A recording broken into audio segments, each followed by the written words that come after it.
multiply the radicals, and then simplify. Here we have the square root of 2x multiplied by the square root of 32x.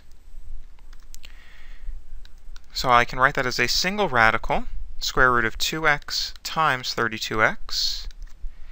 And I can multiply underneath the radical. That's the square root of 64x squared. I notice that 64 is a perfect square, as is x squared, and so I could break that up as the square root of 64 by the square root of x squared,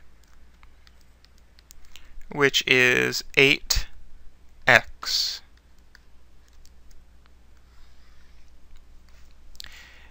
Exercise B, I have the square root of 8x to the fourth multiplied by the square root of 3x cubed. I'll write that as a single radical, square root of 8x to the fourth times 3x cubed.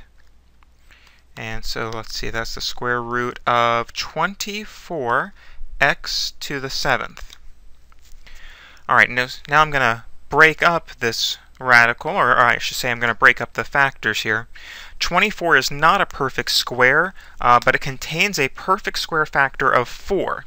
So let me rewrite the 24 as 4 times 6. And x to the 7th, that's not an even exponent, so I'm going to rewrite x to the 7th as x to the 6th times x. Then I'll break up all these this radical into 4 radicals. The square root of 4 by the square root of 6 by the square root of x to the 6th by the square root of x. And so that gives me 2 times the square root of 6 times this, let's see, the square root of x to the 6th is x to the 3rd, and then I have a square root of x. Then I'll rearrange things. I have 2x cubed by the square root of 6 by the square root of x, and then using the product rule once again, I can rewrite the square root of 6 times the square root of x as the square root of 6x.